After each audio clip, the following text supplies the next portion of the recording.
À demain, Amy. Depuis le retour de maman, l'état de santé de Bess s'améliore à vue d'œil. Pourtant, je dois rester encore un peu chez tante Marthe par précaution. J'ai du mal à l'accepter. Il me tarde tellement de rentrer chez moi.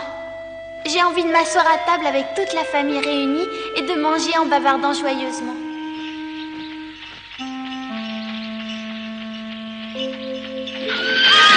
Attention! Un vrai fou, celui-là. Tout va bien? Oui. Oh, c'est toi, Anthony? Oui. Et toi? Tu es Amy, la sœur de Jo? Oui.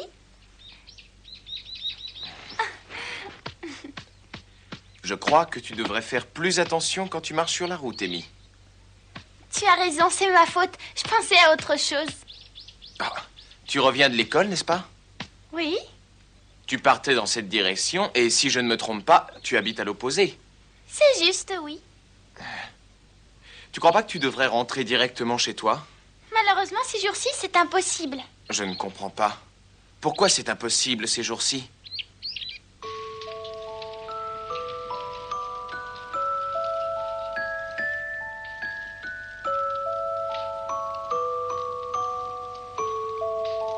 Maman, tu as entendu? Entendu quoi? La voix d'Amy, elle doit certainement être en bas. Oh non, ça m'étonnerait beaucoup. Ah bon? Peut-être que je l'ai entendue dans mon rêve. Ce doit être ça. Je sais qu'elle a très envie de revenir ici. Mais le docteur Banks a été catégorique. Elle doit rester encore quelques jours chez tante Marthe. C'est beaucoup plus prudent.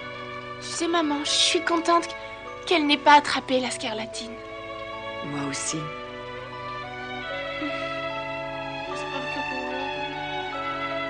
Tu as dit quelque chose? Tu crois que quand je serai guérie, je pourrai faire ce que je faisais avant? Bien évidemment, mon trésor. Meg et Jo ont eu elles aussi la scarlatine quand elles étaient petites. Et elles vont très bien maintenant. Oui, je sais, mais est-ce que ce n'est pas parce que la scarlatine qu'elles ont eue était moins grave que la mienne? Non, pas du tout. Ne t'inquiète pas, tu te rétabliras très vite, mon trésor, je peux te l'assurer. Je voudrais tant jouer du piano. Tu pourras le faire très bientôt, ma chérie, aie confiance. Maintenant, essaie de dormir un petit peu. Oh, qu'est-ce qu'il fait froid ce matin, merci. Ça doit être pour Meg, comme d'habitude.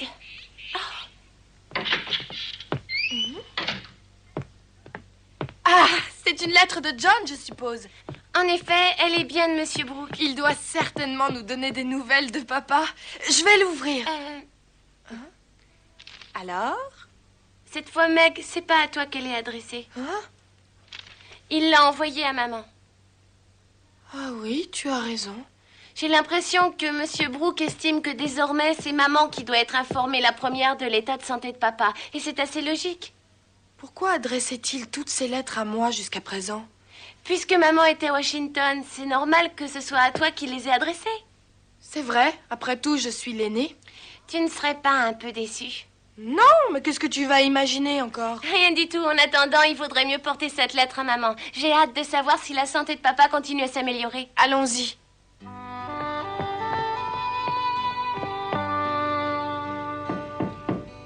Oui? Le facteur vient d'apporter une lettre de Monsieur Brooke. John est vraiment gentil. Alors comme ça, maman, toi aussi, tu l'appelles par son prénom? Je ne suis pas la seule, papa aussi.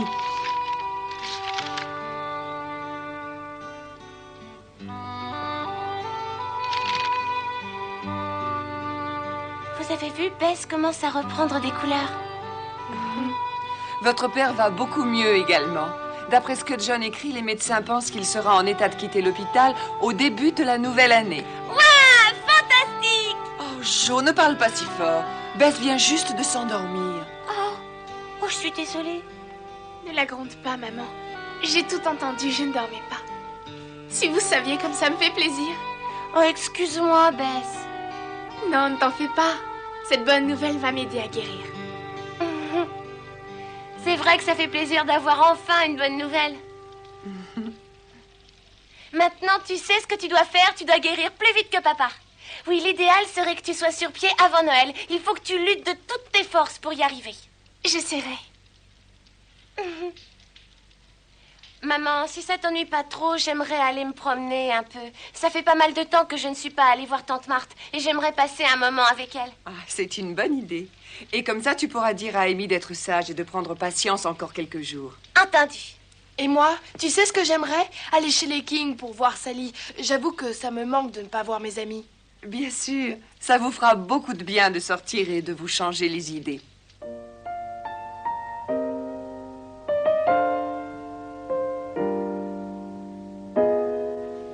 Ça m'a épatée. Quoi donc? D'entendre maman parler de Monsieur Brooke avec autant de familiarité, je n'en suis pas encore revenue. John a été tellement gentil avec papa et maman. Il a fait tout son possible pour adoucir leur épreuve. C'est donc normal qu'il apprécie, tu ne crois pas? N'oublie pas en plus qu'il est resté à Washington pour s'occuper de papa. Et d'après toi, pourquoi il fait tout ça? C'est évident. Non seulement il fait ce que Monsieur Lawrence lui a dit de faire, mais surtout il agit comme ça parce qu'il est bon et généreux. Je crois surtout qu'il fait tout ça pour toi. Regarde les choses en face. À mon avis, même un aveugle se rendrait compte qu'il est fou amoureux de toi. Qu'est-ce que tu racontes? C'est la vérité, que tu veuilles l'admettre ou non. Tu as beaucoup trop d'imagination. C'est normal qu'un écrivain ait de l'imagination, mais dans ce cas précis, elle n'entre pas en jeu. Si ce cher Monsieur Brooke s'est donné autant de mal pour venir en aide à papa et maman, c'est uniquement pour s'attirer leur bonne grâce. J'en donnerai ma main à couper. Tu as tort. Je ne suis absolument pas de ton avis. Je te répète que tout ça, c'est le fruit de ton imagination. Je suis persuadée de ne pas me tromper. Au contraire, tu te trompes complètement. John ne ferait jamais rien d'aussi mesquin. Tiens, tiens. Si tu réagis comme ça veut dire que tu es amoureuse de lui. Oh. Quoi qu'il en soit, j'aimerais te donner un petit conseil. Évite toute précipitation. Il y a plein d'hommes plus attirants que Monsieur Brooke. Je ne dis pas le contraire. Et si tu as vraiment envie de te marier très vite, il vaut mieux que tu choisisses quelqu'un de riche. Malheureusement pour toi, Monsieur Brooke n'est pas un bon parti. Jo, puisque tu sembles tout savoir mieux que tout le monde, dis-moi quel genre d'homme je devrais épouser. Laurie, par exemple, voilà quelqu'un qui te conviendrait bien. Mais ça va pas, t'es devenue folle. Pourquoi? Laurie est parfait. Il est plus jeune que moi. Bah d'un an, c'est tout. Un an, ça compte. À cet âge-là, les garçons sont irresponsables de vrais gamins. Peut-être, mais il est très riche. De toute façon, c'est un excellent ami à toi. Alors dis-moi pourquoi tu ne te maries pas avec lui. Impossible. Je te signale que je ne veux pas me marier. Sans blague. Bien sûr, je parle très sérieusement. Je resterai célibataire et je me consacrerai à écrire des livres. J'ai bien réfléchi et rien ni personne ne me fera changer d'avis. Eh oh, les filles! Tiens, quand on parle du loup, il sort du bois. Tu n'as qu'à l'attendre toute seule. Je dois continuer, je suis pressée. Mais... Oh, oh, oh.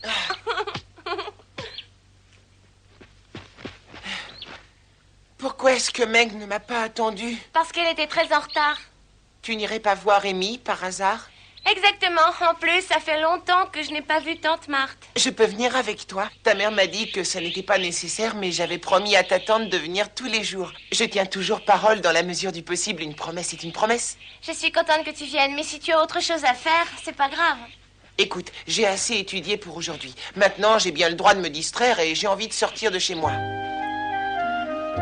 Si j'écoutais grand-père, je ne lèverais jamais le nez de mes livres. Dire qu'elle voudrait que je sois la femme de Laurie? Il lui passe des drôles d'idées par la tête quelquefois.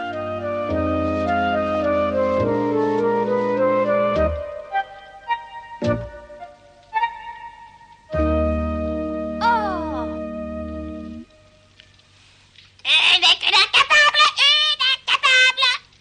Tu peux dire ce que tu veux, je n'en ai rien à faire. Tout ce que je te demande, c'est de ne pas bouger. Laisse-moi tranquille! Entrez.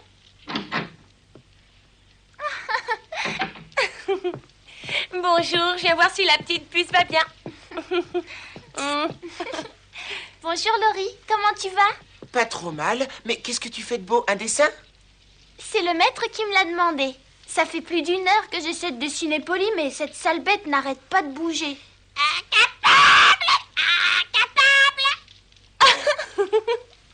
C'est curieux, il apprend de nouvelles expressions tous les jours. Depuis hier, il n'arrête pas de répéter celle-ci. Il a dû l'entendre dans la bouche de votre tante. Oui. Hier, je lui ai fait un peu de lecture. Chaque fois que je me suis trompée ou que j'ai buté sur un mot, elle m'a traité d'incapable. Ce qui m'étonne, c'est que Polly ne retient que les phrases désagréables. Amy, peut-être que tu aimerais vite finir ton dessin. Ça ne t'ennuie pas si on reste à bavarder? Non, au contraire, en fait, ça me plaît pas de dessiner Polly. Tu n'as pas trop le choix, tu sais, si le maître te l'a demandé. Oh, mais je suis pas obligée de dessiner un oiseau. Si j'avais été à la maison, j'aurais pu prendre une de mes sœurs comme modèle. Tu pourrais faire le portrait de tante Marthe. Oh, j'aurais trop de mal à la convaincre d'accepter. Je préfère encore dessiner Polly. Oh, tu sais, si tu veux, je peux poser pour toi. Ça t'ennuie pas? Non, à condition que ça ne dure pas trop longtemps. Non, t'inquiète pas. Je vais commencer, je le finirai toute seule plus tard. Il n'y a pas deux garçons aussi gentils que toi. Je t'assure que ça ne m'ennuie pas. Amy, où est-ce que je m'assois pour poser? Voyons voir.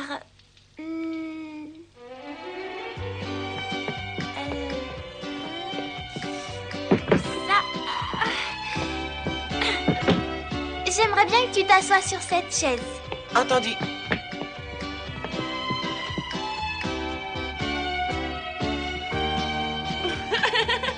Oh, ce que tu es drôle. Essaie d'être le plus naturel possible, s'il te plaît. Ne me fais pas trop vilain. Hein. Ne t'inquiète pas.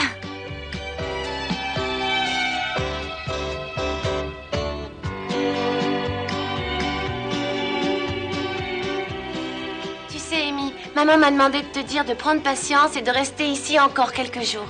Oui, d'accord.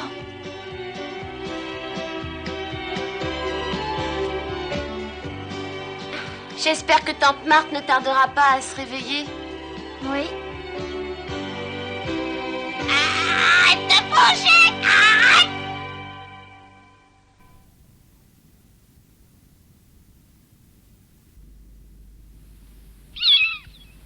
C'est très bien. Je suis ravie de savoir que Bess va mieux.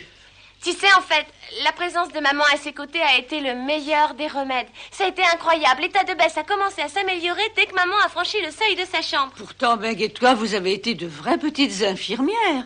Laurie m'a raconté que tu as passé plus d'une nuit blanche à veiller sur ta sœur. Je trouve cette attitude tout à fait remarquable. Non, après tout, c'est ma faute si elle a attrapé la scarlatine. Elle n'aurait pas dû aller chez les Hummel à ma place. Oui, je suis au courant de ce qui s'est passé. Je comprends que tu puisses éprouver des remords. Quoi qu'il en soit, j'espère que bientôt tout ça, ce sera qu'un mauvais souvenir. Nom d'un petit bonhomme. J'allais oublier de te dire que papa devrait être de retour au début de l'année. Ce matin, on a reçu une lettre de Monsieur Brooke dans laquelle il nous dit que la guérison de papa est en bonne voie. Tant mieux. Je pourrai enfin revoir ce cher Frédéric. Dis, ma tante, tu crois que tu pourrais aimer papa autant que tu l'aimais auparavant? Ce serait tellement bien. Mais pourquoi tu me dis ça? J'ai toujours bien aimé ton père. Oui, je le sais. Pourtant, reconnais que tu ne l'as pas vu depuis longtemps. Étant donné qu'à son retour, il s'installera définitivement ici et qu'il cherchera du travail, je crois que ça serait fantastique si vous vous réconciliez et que vous fréquentiez à nouveau. Pour tout te dire, ma chère enfant, je crains qu'il ne retourne se battre quand il sera complètement rétabli. Oh. La guerre n'est pas encore terminée, malheureusement.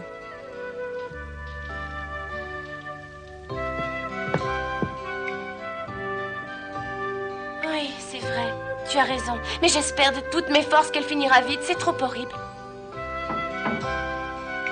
Entrez.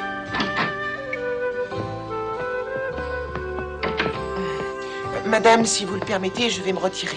Très bien, Laurie. C'est très gentil d'être venue ici tous les jours. Tu viens, Jo? Bien, c'est-à-dire que je voulais passer à la bibliothèque. Ah, avant que j'oublie, aujourd'hui j'ai rencontré ton ami le journaliste. Tu veux dire Anthony? Oui, c'est ça, Anthony, et il m'a donné un message pour toi. J'espère que tu t'en souviens encore. Tu crois que si je m'en souvenais pas, je t'en aurais parlé quand même? Là, tu marques un point. Alors, qu'est-ce qu'il t'a dit? Il m'a dit que son patron attend avec impatience que tu écrives une autre nouvelle. Ah! Avec tous ces événements, j'ai pas vraiment eu le temps d'écrire. Tu sais, c'est ce que j'ai essayé de lui expliquer, mais il n'a pas compris. Il avait l'air tout étonné. Il avait l'air étonné. Oui, et il a ajouté que c'était très embêtant. Il exagère un peu, c'est pas dramatique. Est-ce qu'il t'a dit autre chose? Non, mais... Allez, Amy, s'il y a autre chose, dis-le-moi. Eh bien, voilà, Monsieur Boone a dit que... Ne fais pas autant de manières, dis-le vite. Il a dit qu'il aimerait te voir sans attendre et que si tu vas faire un tour en ville, tu devrais passer au journal. Il voudrait te parler d'une chose importante. Viens, Laurie, je vais t'accompagner jusqu'à la porte. Jo, qui est ce Monsieur Boone? C'est un ami qui est journaliste au Newport Times.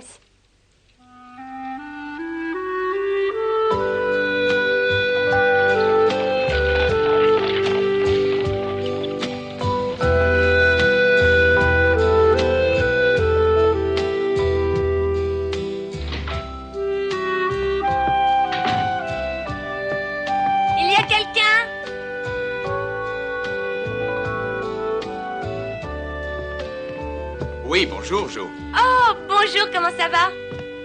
J'ai l'impression que le directeur est sorti. Tu arrives 2 minutes trop tard et il vient de partir. Les autres journalistes ne devraient plus tarder maintenant.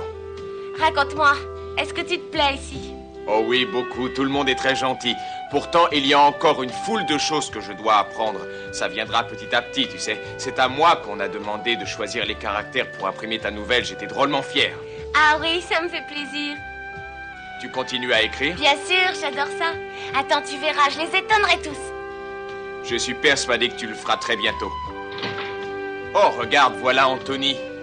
Jo, je ne pensais pas qu'on te transmettrait mon message aussi vite. J'ai vu Amy tout à l'heure. Qu'est-ce qu'il y a de si important?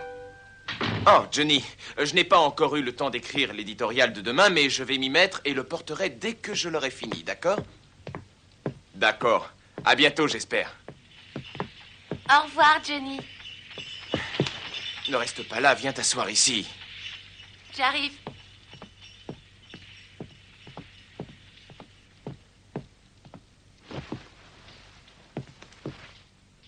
J'ai appris que tu as vécu des journées pénibles. Très pénible. Heureusement, maintenant, mon père et ma sœur sont hors de danger. J'en suis ravi pour eux.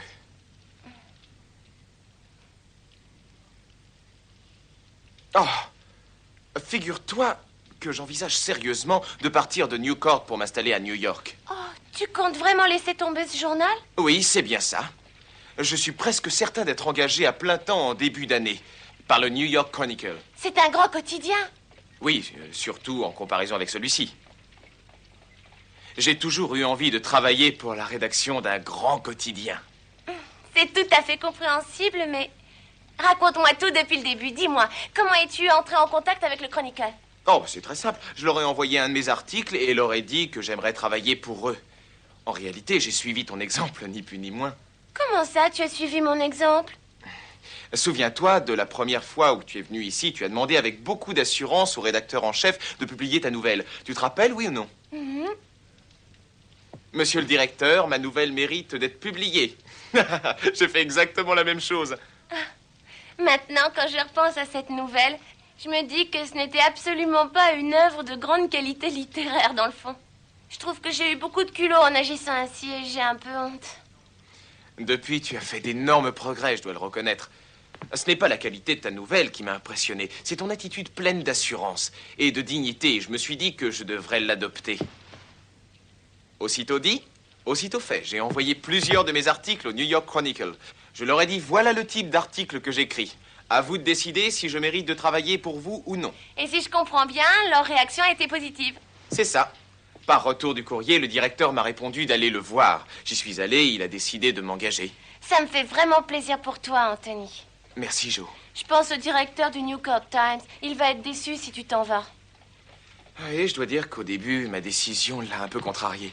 Ensuite, il a réfléchi, il a compris que je ne devais pas laisser passer cette occasion pour ma carrière. Et maintenant, il est très content pour moi. C'est quelqu'un d'extraordinaire. Peut-être même plus que tu peux l'imaginer, d'ailleurs. Il fait vraiment tout son possible pour t'aider à devenir un auteur à succès. Tu sais, ces dernières semaines, je n'ai pas eu la tête à écrire, ni le temps d'ailleurs. Mais c'est complètement compréhensible. Mais maintenant que ça va mieux, il faudrait t'y remettre. Tu as raison. Je vais m'y remettre. Bon, bien, je dois te laisser. Le directeur compte sur moi pour écrire l'éditorial de demain à sa place. Anthony, s'il te plaît, montre bien à New York ce que tu vaux.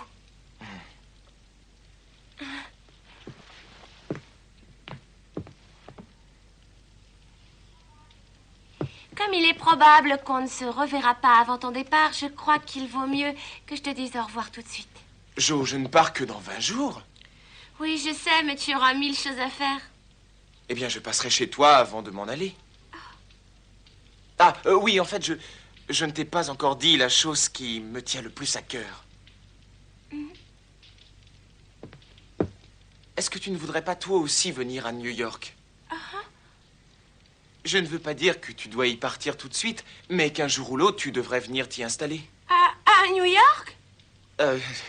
Oui, c'est le centre névralgique de l'Amérique du Nord. C'est une ville où l'on trouve des gens de toutes les races et de toutes confessions. Le lieu idéal pour les artistes. Ce serait très agréable de vivre à Newport si la vie qu'on y mène n'était pas aussi monotone. Eh oui, New York. Et en plus, on peut y trouver du travail. De nos jours, les femmes qui travaillent ne font plus scandale. Si tu veux, je me chargerai de te trouver quelque chose. Je n'avais pas envisagé cette possibilité. Réfléchis bien avant de te décider. Mais pense que pour devenir un grand écrivain, il te faudra aiguiser ta sensibilité et faire de nombreuses expériences différentes. Et un artiste se doit de vivre dans une grande ville.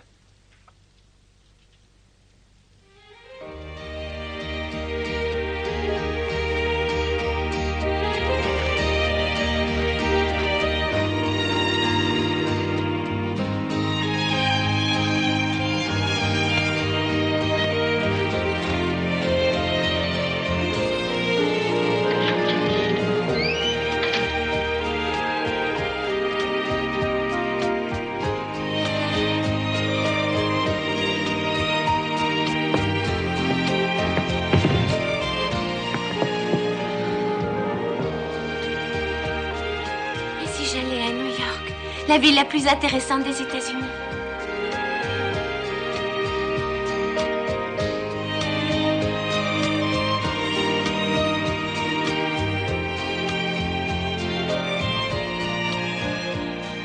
Je suis convaincue que le portrait de Laurie sera très réussi. J'ai observé notre ami attentivement et je me suis rendu compte qu'il était très beau. Et puis, il est tellement gentil. Quand je serai grande, j'épouserai un homme qui lui ressemblera.